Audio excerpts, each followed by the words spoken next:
Hey, blessings, Joe.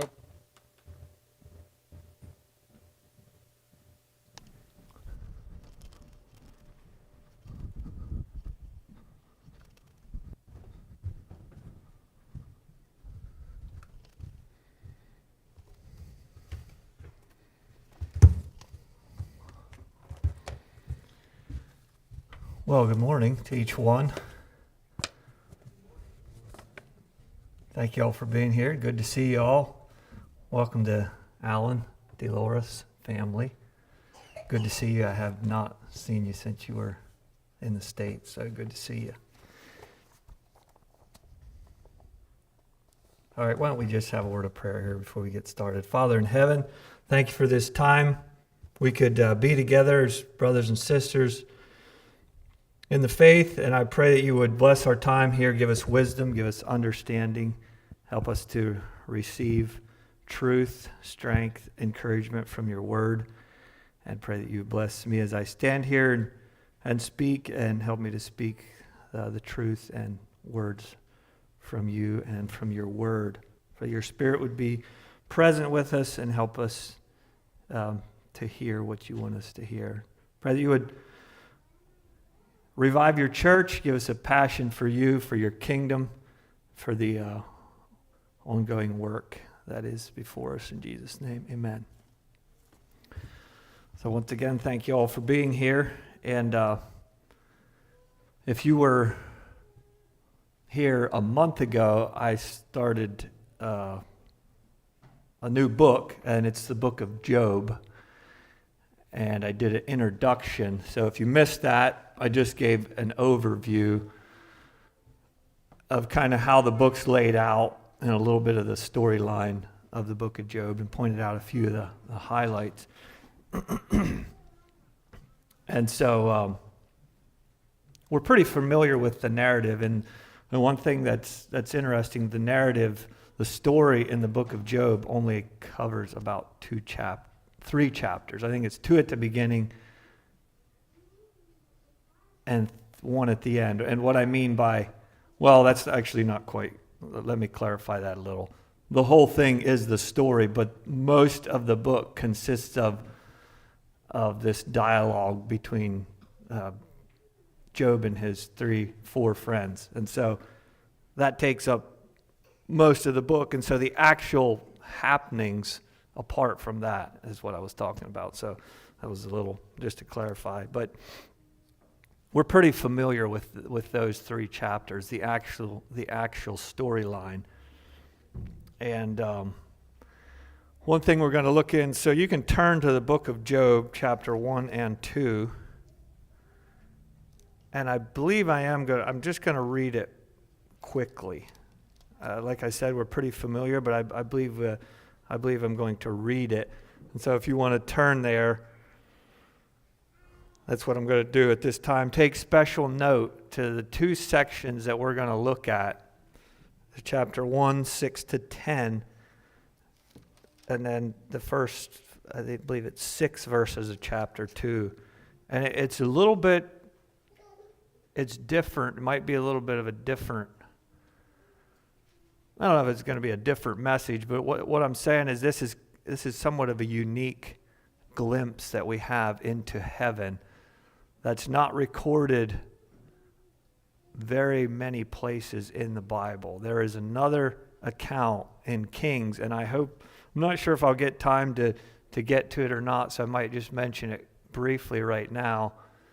Or maybe if I can skip a few things and look at that instead.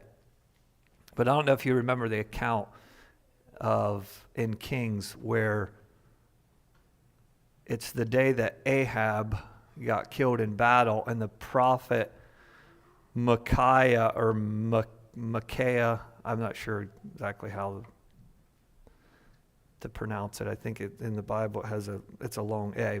Micaiah was to prophesy against Ahab. Now, how many of you remember that account where he said, I looked into heaven, or I had this, he sort of had a vision or a dream. And any of you remember that? What did he see in his dream? A few of you maybe. He he saw the Lord of hosts sitting on his throne and the hosts of heaven around him.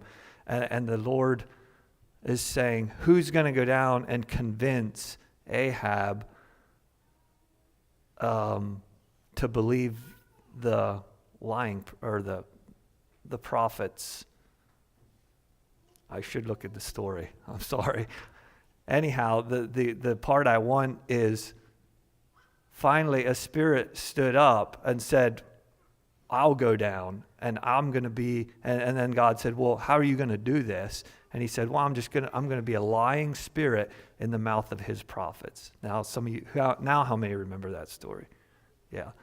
Okay, so that's a little bit of a glimpse into heaven that we have here, similar to what we have here in Job, and I noticed a few similarities, so I don't know if I'll get a chance to look at that or not, but hopefully.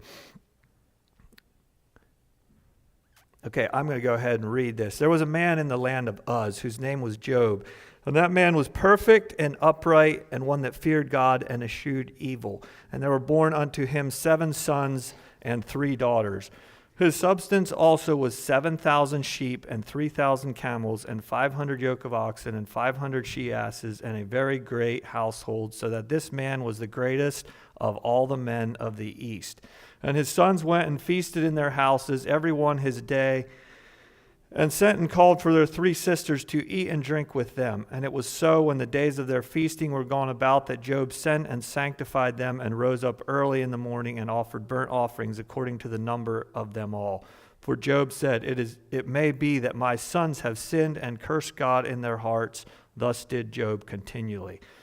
Now there was a day when the sons of God came to present themselves before the Lord, and Satan came also among them. And the Lord said unto Satan, Whence comest thou? Then Satan answered the Lord, and said, From going to and fro in the earth, and from walking up and down in it. And the Lord said unto Satan, Hast thou considered my servant Job, that there is none like him in the earth, a perfect and an upright man, one that feareth God and escheweth evil? Then Satan answered the Lord, and said, Doth Job fear God for naught? Hast thou not made an hedge about him and about his house and about all that he hath on every side? Thou hast blessed the work of his hands, and his substance is increased in the land. But put forth thine hand now and touch all that he hath, and he will curse thee to thy face. And the Lord said unto Satan, Behold, all that he hath is in thy power. Only upon himself put not forth thine hand. So Satan went forth from the presence of the Lord. And there was a day when his sons and his daughters were eating and drinking wine in their eldest brother's house, and there came a messenger unto Job and said, The oxen were plowing and the asses feeding beside them. And the Sabaeans fell upon them and took them away. Yea, they have slain the servants with the edge of the sword, and I only am escaped alone to tell thee. While he was yet speaking, there came also another and said, The fire of God is fallen from heaven, and hath burned up the sheep and the servants, and consumed them. And I only am escaped alone to tell thee. While he was yet speaking, there came also another and said, The Chaldeans made out 3 bands and fell upon the camels and have carried them away, yea, and slain the servants with the edge of the sword, and I only am escaped alone to tell thee. While he was yet speaking, there came also another and said, Thy sons and thy daughters were eating and drinking wine in their eldest brother's house. And behold, there came a great wind from the wilderness, and smote the 4 corners of the house, and it fell upon the young men, and they are dead. And I only am escaped alone to tell thee. Then Job arose and rent his mantle and shaved his head and fell down upon the ground and worshipped and said, Naked came I out of my mother's womb, and naked shall I return thither. The Lord gave, and the Lord hath taken away. Blessed be the name of the Lord. In all this Job sinned not, nor charged God foolishly. First 6 verses. Again, there was a day when the sons of God came to present themselves before the Lord, and Satan came also among them to present himself before the Lord. And the Lord said unto Satan, From whence comest thou? And Satan answered the Lord, and said, From going to and fro in the earth, and from walking up and down in it. And the Lord said unto Satan, Hast thou considered my servant Job, that there is none like him in the earth, a perfect and upright man, one that feareth God and escheweth evil, and still he holdeth fast to his integrity. although thou movest me against him to destroy him without a cause. And Satan answered the Lord and said, Skin for skin, yea, all that a man hath will he give for his life. But put forth thine hand now and touch his bone and his flesh, and he will curse thee to thy face. And the Lord said unto Satan, Behold, he is in thine hand, but save his life. So Satan went forth from the presence of the Lord and smote Job with sore boils from the sole of his foot unto his crown. Quite a story. True story, I believe. It says in the book of James, references or looks back and says, you have heard of the patience of Job, or the endurance of Job. So it's an interesting account and we're going to take a look at basically the conversation between the Almighty God and Satan, which means adversary or accuser. So the Almighty God and his adversary, our adversary, whatever you want to say, both. And it's interesting,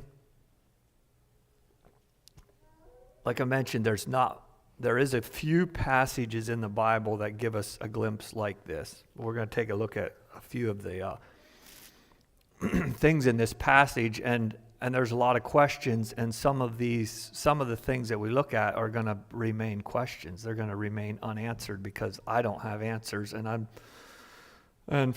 don't know if anyone does. And I did read some commentary on this, and it's kind of interesting that the more commentaries you read on this account between God and Satan, this dialogue or this conversation, the more ideas you get. People don't know, so they speculate. Well, I think it was like this or this. And so after a while, we just have to admit there's details left out. We don't know. And so, there's likely people here that would say, well, what does it matter? You can speculate all you want, but what does it matter if, say, for example, the sons of God were angels or whether they weren't angels? Or what does it matter if, it appears that Satan has some access to God in heaven? Does he or doesn't he? And is it neither here nor there? You could make that case. Why do does it matter? Well, I thought of the verse that Paul said to the Romans was, the things that are written aforetime were written for our learning, that we through patience, faith and patience, I think I might have wrote that down, I can't quite quote it, that we through patience and comfort of the Scriptures might have hope. So I think we do well to study the Scriptures, what is given to us, because it reveals the character of God. And so it gives us a little window. So we're going to notice a few things. We read the passage. We'll go into this. And now, last time I touched on a little bit of the happenings. And so now we're going to go right into this conversation between between God and Satan, starting in chapter 1, verse 6. Now there was a day. And so the first thing I noticed was the sons of God. And that's a big, if you read it, commentary on it, it's a big issue. Were these sons of God angels or not? It appears, my thought is that this took place in heaven because,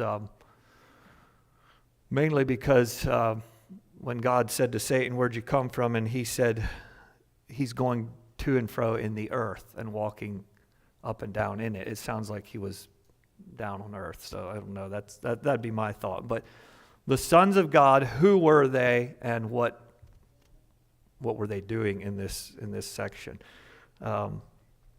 It's generally probably considered that they were angels, because in Job 38:7, I wrote this down. This verse is Job 38, was 2 verses. God asked Job, this is God speaking. He said, "Where wast thou when I laid the foundation of the earth? Declare if thou hast understanding. Who laid the measures thereof, if thou knowest? Or who stretched the line upon it? Whereupon are the foundations thereof fastened? Or who laid the cornerstone thereof, when the morning stars sang together and all the sons of God shouted for joy?" So when God's saying, when I was making the earth, the sons of God were shouting for joy. And there was no humans around at that time, the way we would understand the creation story. So this would generally be pretty well accepted that these sons of God were angels. And so if you take that as angels, could you take this as angels also? But I guess the few problems with it, I'll just tell you, the sons of God that are mentioned in Genesis 6. How many of you ever read that puzzling passage where the sons of God saw that the daughters of men were beautiful? Anybody remember that section? And the sons of God there took wives of the daughters of men, and they had children, and didn't seem like they were ordinary children. It seemed like it appears like the children that they had were giants, if I understand that section correctly. And so if you interpret the sons of God as angels in that section, then you would be saying that angels married women on the earth. And how does that fit your idea? I mean, my idea of an angel would be a being that's neither a man nor female, because one clue would be when Jesus said in Matthew, I believe it was, that in the resurrection, we're going to be like the angels in heaven, which neither marry nor are given in marriage. So to interpret the sons of God in that passage, that angels saw that the daughters of men were beautiful and came down and married them, it does kind of pose some problems, and I think that is maybe the Jewish view. And one very interesting fact is in Jude and Peter, it does mention that the angels left their proper place. You remember that in Jude and Peter? They left the place where they were, the boundaries where they were supposed to stay. And so that's, yeah, like I said, questions that we have that are probably going to go unanswered. So just a little bit there. But it does sort of fit this storyline here to say these sons of God quite possibly were angels. So we'll let it there. Can't say for sure. So they were presenting themselves before God. They came to present themselves before God, and Satan came among them. Now it appears to me that this would be in heaven. And it says Satan came among them here, and if you flip over to chapter 2, it's the identical same verse, except in chapter 2, verse 1, it also states Satan came to present himself also. That's somewhat interesting. What does that mean? And so it appears that occasionally God would just call a heavenly meeting. You know, it says in Kings that God was sitting on his throne and the whole host of heaven were gathered around, and it appears like his angels. And then he said, well, who's going to go do this for me? So it appears like he calls these, I don't know, like a heavenly council, and he's saying, well, what are you going to do, or what did you do today? And so he asked Satan, well, where did you come from? So these presentation, or they came to present themselves, seems like it happens occasionally, because in chapter 2, verse 1, it says, and again they came to present themselves before the Lord. And then you have the passage in Kings. So it seems to happen occasionally. And so here's another observation I had, and I'll just go over these three. You know, you've heard the words, we believe God is omniscient. we believe God is omnipotent. And I'll explain that because I even tend to get these confused. Like, okay, what does that mean again? We believe he's all-powerful. We believe he's all-knowing. We believe he's omnipresent. Okay, that explains itself. We believe that God is present everywhere at all times. We all have access to God. He can be here. He can be in China. He can be in Africa, all over the world. He's omnipresent. He's omnipotent. We believe God has unlimited power. There's nothing that limits God. He's omnipotent. He has unlimited power. And then he's omniscient, which means he has complete knowledge. So I think we would all agree, we would all believe God has those attributes. Now what's interesting, an observation that I made was God right away asked a question. Let's look at it. It says, they came to present themselves before the Lord. Satan came among them. And the Lord said unto Satan, whence comest thou? Or where have you come from in our language, in our English?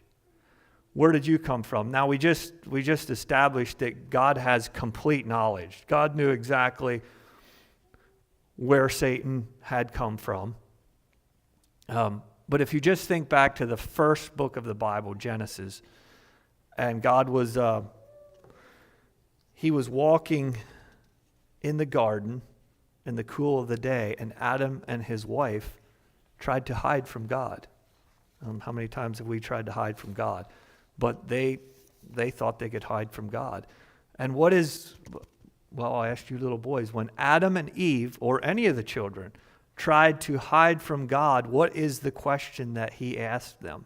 Any of you remember? Adam and Eve tried to hide from God. Do you think God did not know where they were? But he called out something. What did he call out?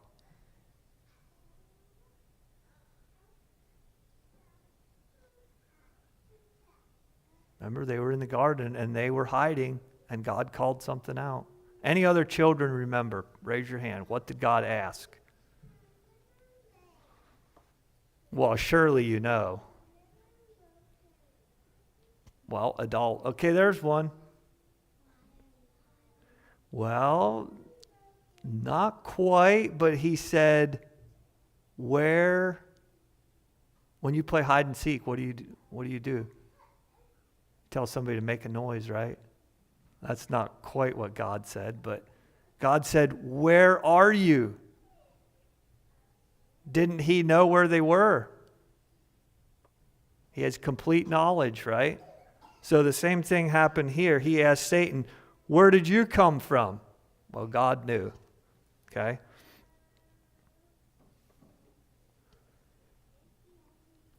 So Satan answers God. I'm going to and fro in the earth. I'm walking up and down in it. So I'm basically Satan saying, I'm all over the earth. I'm east, west, I'm north, south. I'm just going to and fro in the earth, and I'm walking all around in it. And if you remember in Peter, it says, Satan walketh about as a roaring lion. What's he doing? Seeking whom he may devour. Okay, so Satan was going all around in the earth. So Satan, remember we said God is omnipresent. Is Satan omnipresent? Like, would there be any clues here that would kind of lead us to think, why does Satan need to walk all around in the earth, to and fro, east and west, up and down? Satan is not omnipresent. He is a created being. And now I have a question for you. Yeah, he's Ezekiel 28:15. I did write that verse down. You were blameless from the day you were created. It's speaking about the fallen angel Lucifer, until sin was found in you. And I won't even bother asking how. I think one of the biggest questions in the Bible to me is, how Satan, in an environment like heaven, was able to sin. And I don't have an answer for that, but I just threw that in for free. So if Satan cannot be everywhere at once, how can he tempt so many people at the same time? Did you ever think of that? Okay. So you're saying a third of the angels that fell with Satan, possibly. And, yeah, go ahead. So I believe this, and I believe there's levels. There's the devil, princes, and workers beneath those princes. And so he has a massive organization that also consists of evil spirits and demons that Jesus cast out and so on. So he can't personally be everywhere, Mm-hmm. but he has people working under him, or people, not people, but spirits working under him. Yeah, I would agree with that. And here's another perspective. And this is the one that, I mean, I'm not saying I don't agree with that. Here is, remember we just came through, I just studied the book of James.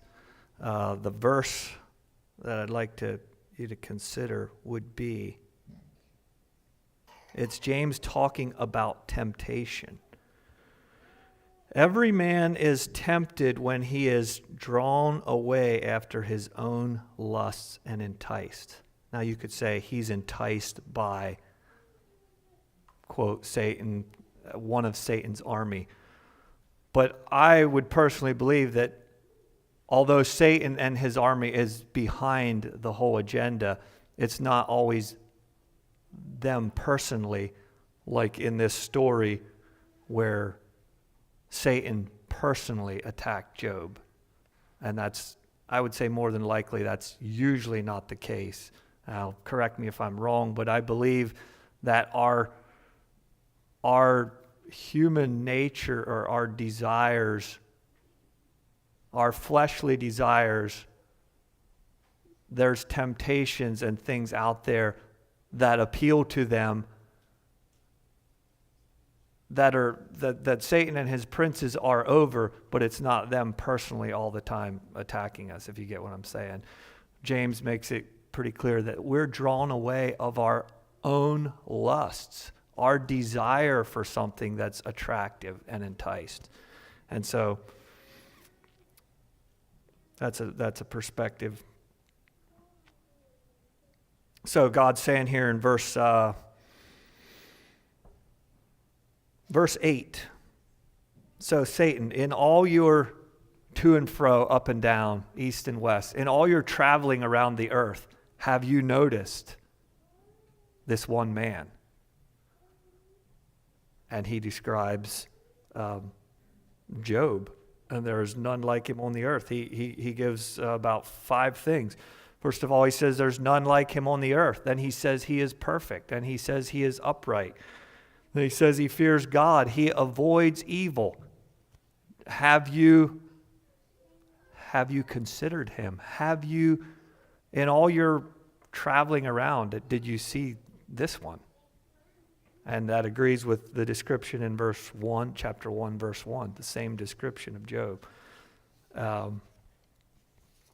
And Satan knew exactly which one it was. He knew the man. So at this point, Satan didn't try to say, oh, I know some things about Job that you don't know. You might think he's perfect. And, Satan did not bring any kind of accusations against that part of the character of Job.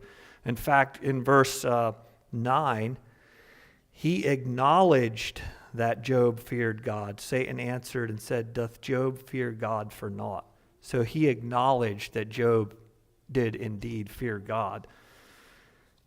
And so, Satan, if you're on the earth, you're a righteous man, you fear God, Satan probably takes notice of you. And he knows if you fear God or not. what accusation? I want to look what accusation Satan brings against Job.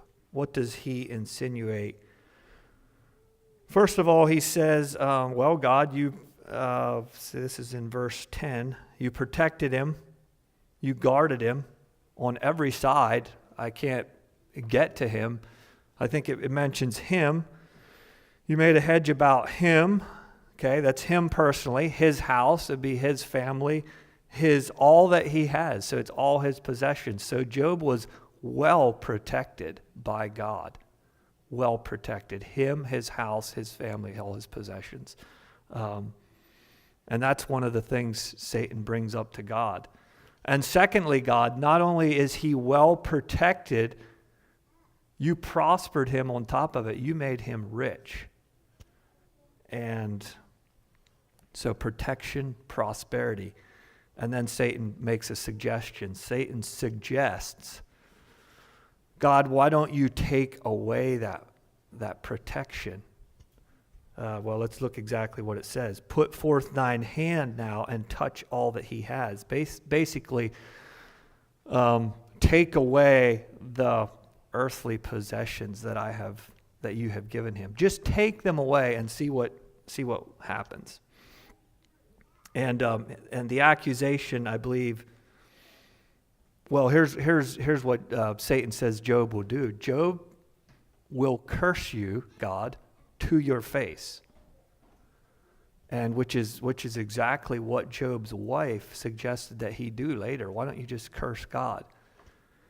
And Satan here, I believe the accusation is that Satan suggests to God that Job is serving him for all the material blessings he gives him.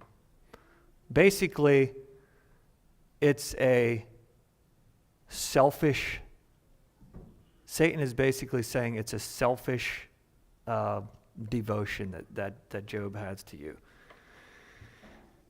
And he says, take it away, God, take it away.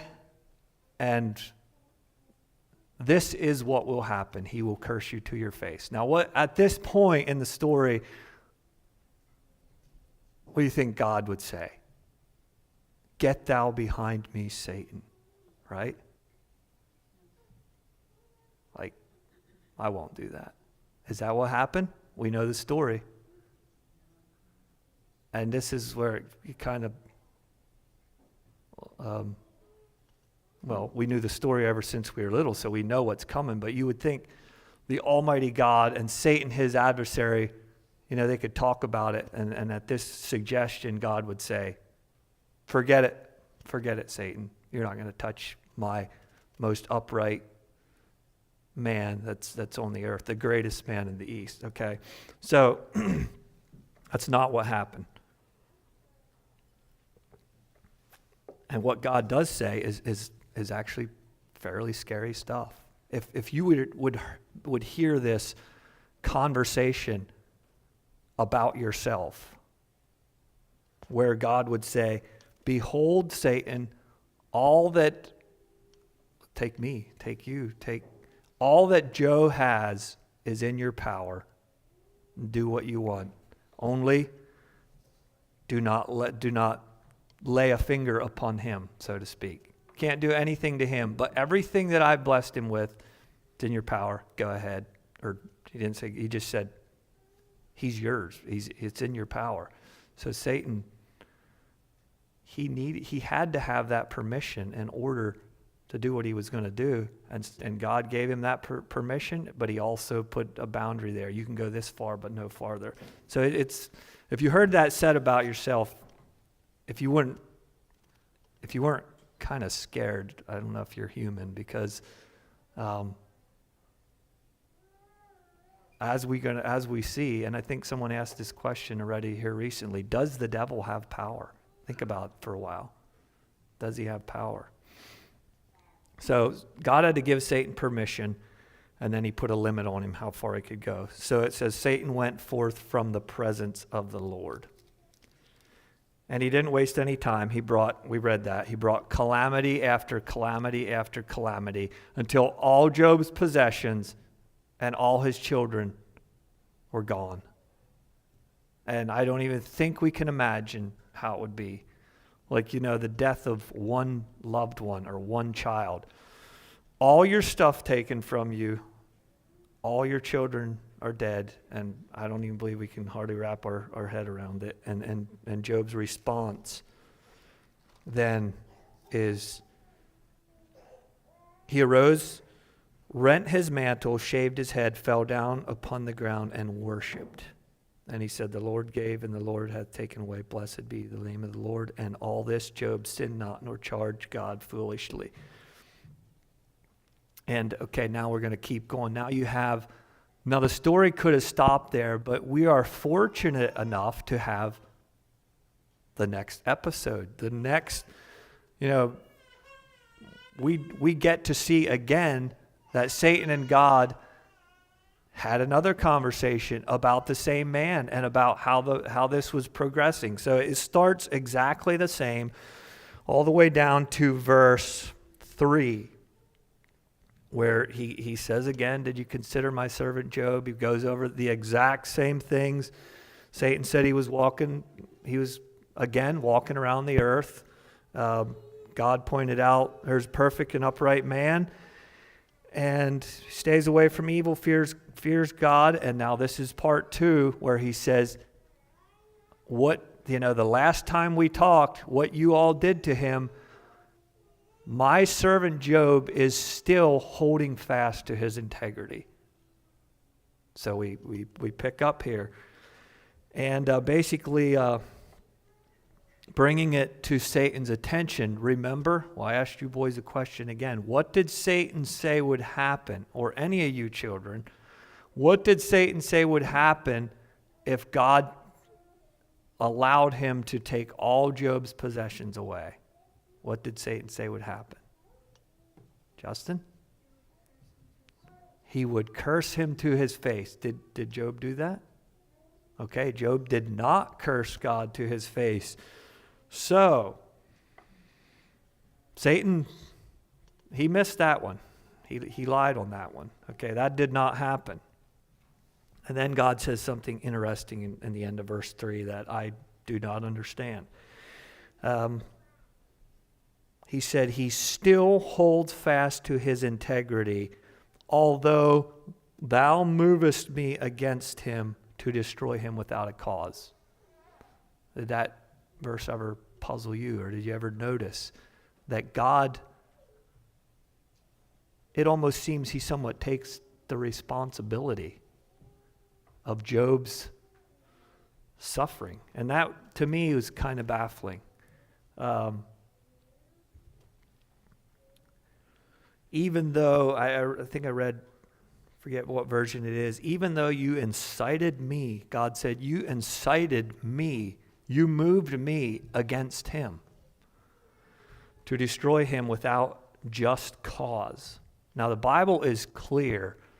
God is a righteous, a just, a holy God. That's stated many, many times over in the Bible, and I don't believe we have a question whether that's the case. But the way this reads here, you would get the idea that God said to Satan, you moved me against Job to destroy him. And what reason? Without a cause. For no apparent reason. And I was thinking, maybe it is in Kings. I'm just going to flip to 1 Kings 22.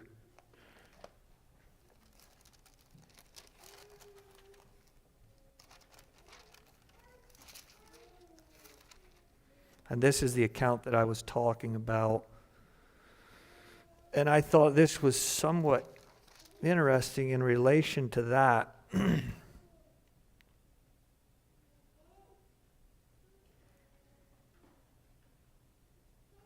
And the Lord said unto him, and there came forth a spirit and stood before the Lord and said, I will persuade him. This is persuading Ahab to go down to battle, that he may fall. See, I guess it was the Lord's plan that Ahab was going to die in this battle. And so in order to accomplish his will, 1 Kings 22, I'm reading in verse 20, And there came forth a spirit and stood before the Lord, said, I will persuade him. And the Lord said unto him, wherewith? How are you going to do it? And he said, I will go forth, and I will be a lying spirit in the mouth of all his prophets. And he said, thou shalt persuade him and prevail also. Go forth and do so. So what kind of spirit would be a lying spirit? Not a holy angel of God. They wouldn't do that. Read on. Now therefore, behold, the Lord hath put a lying spirit in the mouth of all these prophets, and the Lord hath spoken evil concerning thee. Now notice what it says. The Lord hath put a lying spirit in the mouth of all these prophets. So there was some similarity here that God, I don't want to misspeak. I don't know if it's right to say God somewhat took responsibility. No, the way we would understand it would be this, is God allowed these things. In this case in Kings, it was God's will that Ahab die at this battle. Ahab was a wicked man. God allows things to happen, and Satan and his lying spirits and what have you, like was mentioned, they perform it and they bring it to pass. I don't believe, and so in one way you could say, and this is what people do, they say, God, you are responsible for this because you could have stopped it and you didn't. And they hold God and say, how could God be a just God? Because he could have, he's all powerful, he could have stopped it and he didn't. Well, maybe it's his will. And sometimes evil things happen and God allows or permits it. But notice in Job, let's flip back to Job. Who is the one that afflicted Job? Was it the Lord God or was it Satan? It does not. It says in the book of Job that Satan went forth from the presence of the Lord and he went right to what he was allowed or given permission to do, and he performed it. So Satan always performs the evil, and God permits him to go as far as he will let him go.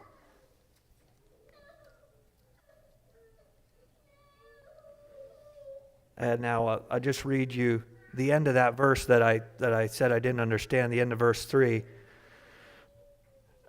In the Septuagint, which is the Greek rendering of the Old Testament, it reads like this.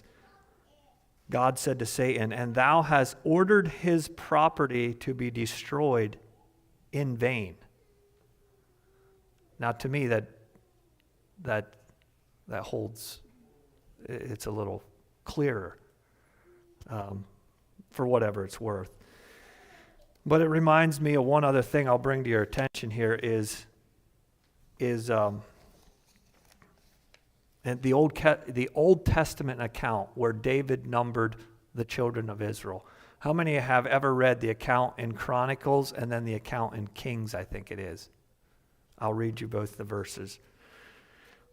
No, it's in Samuel. 2 Samuel says, and the anger of the Lord was kindled against Israel. Okay, the Lord was angry with Israel. He was going to punish them. And he moved David against them to say, go number Israel and Judah. Okay, now I'll read you the account in Chronicles. And Satan stood up against Israel and provoked David to number Israel. Okay, now I'm going to ask you, who moved David to number Israel? Anyone know?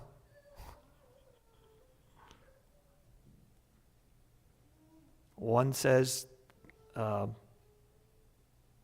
Lord's anger was kindled and he moved David to number Israel. The other one says Satan stood up against Israel and provoked David to number Israel. Is that not a contradiction? James? I would see it very similar to what happened in Ahab. Yeah.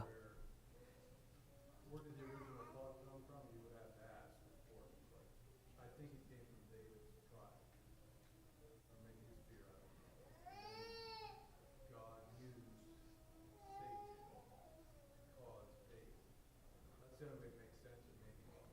Yeah. I see it as fitting in the same with the king's passage and this passage in Job, and that God's anger was already kindled against Israel. His will is that Israel they were going to suffer some consequences. Satan tempted David, and God allowed it. So you could say, here again, God's all powerful. He could have stopped it. But his will was that Israel was going to suffer the consequences, so he allowed it. That's the way I would look at it.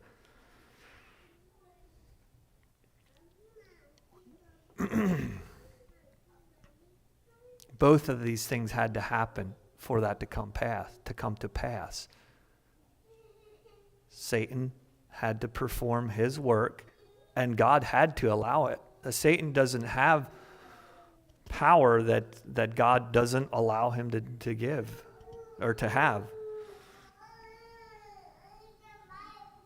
Because remember, I'll bring another verse to you. Our study in James, God says, or James says, let no man say when he is tempted, I am tempted of God. For God cannot be tempted with evil, neither he tempteth he any man. So God does not do that. God allows evil to take place sometimes to bring his will to pass, but he is never, I think we should establish it, he is never the author of evil. And so what was Satan's response? We're going to wrap this up. What was Satan's response to the fact that he had predicted what would happen and it did not happen? How did Satan respond? You know what he said? He said, God, you didn't let me go far enough. You kept Job himself, the man, protected. You did not let me go quite far enough. But once again, he said in verse 5, if you let me put forth my hand, well, he didn't even say if you let me. Here once again, Satan told God to put forth his hand. Satan saying to God, put forth your hand against Job and touch his bone and his flesh. And once again, he says that he's going to curse you to your face. And now I want you to notice, did God put forth his hand against Job like Satan told him to do? No, he didn't. It says in verse 6, once again, the Lord said unto Satan, behold, he is in thy hand. So once again, giving him the permission, but you can only go so far. Now this time, you have to save his life, but you are allowed to have access to his physical body. And now once again, scary stuff if that was you or I. And we heard this conversation. God said, save his life. Once again, he limited. So Satan immediately, once again, went forth from the presence of the Lord, smote Job with boils from the sole of his foot to the crown of his head, or basically from his feet to his head, because he had a mission, and it was to destroy. And it's sort of depressing stuff, right? There's not a lot of hope yet in the book of Job. Why would God allow Satan to go this far? The second time around, you would think Job had about enough. About this time, God could say, you know what, Satan, now's your time to get. But that's not what happened. So I'm going to wrap this up. We're going to do a little review just to see what we learned, see if you can answer a couple questions I wrote down. Remember, what was written aforetime was written for our learning. So this is history. Paul says, written for our learning. So, to the children, who brought calamity to Job and his household? Raise your hand real high. Who did that? Who brought trouble to Job and his house? Yeah. Satan, good. Does Satan have power? This to the adults. I believe I would say yes, and what I would base that on is the last, when Job, when he went forth from the presence of the Lord, how many of us can make somebody have boils all over their body? You know, Satan actually had some power. He has power. He's limited. I should ask you, was Satan's power limited? Yes, it was. He only has as much power as God allows him to have. Did Satan lie? What do you boys think? Did Satan lie? And where did he lie? What did he say that was a lie? Remember? He said Job would do what? Yeah. Yes, very good. You were listening. He said Job would curse him. He told God, Job will curse you to your face. That did not happen. Another thing we saw, God is never the author of evil. So I'm just going to go back over this so we remember some of these things. God is never the author of evil. God is in control. Do we always understand God's ways? Do you always understand God's ways? I don't. It's some kind of baffling things here. But think of it this way. God is omniscient. He has complete knowledge, and we have limited knowledge. So who are we to say, God, I think you made a mistake here? Wait a minute. God has complete knowledge, and we have limited knowledge. So we just have to trust him that he's in control. He knows what he's doing. Now, I'm going to close on a positive note.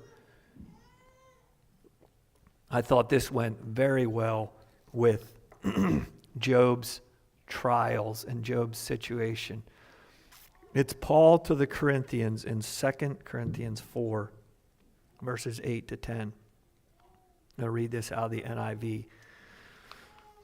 We are hard pressed on every side. Was that Job? Maybe you feel like that sometime. Hard pressed on every side, but not crushed. Perplexed. You ever perplexed? But not in despair. Persecuted, but not abandoned. Struck down. That Job struck down, but not destroyed.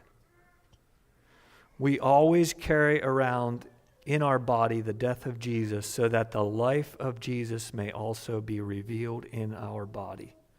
Remember, in the end, the story of Job ends with Job having more possessions, having more children, and it comes to a good ending. But the story of Job can be somewhat perplexing and would you say, depressing? But I don't believe it has to be. I think we can learn some things, a lot of things about God and His nature through this story. So I'll read it again. We are hard pressed on every side, but not crushed. Perplexed, but not in despair. Persecuted, but not abandoned. Struck down, but not destroyed. That was Paul's perspective, and he went through a lot. But he had the positive mindset that no matter what happens, he's going to keep going forward, and when it's his time to go, to die, that's God's will.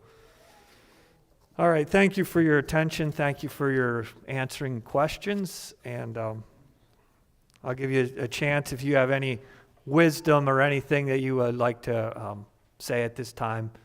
Feel free to say it, and up here, Elam. Testimony, anything you want to say. I don't have complete knowledge of this passage. Thank you for your studies and your efforts here in bringing this out. One of the things that I had to think of when you said, do we understand, or do we always understand God's will and His plan?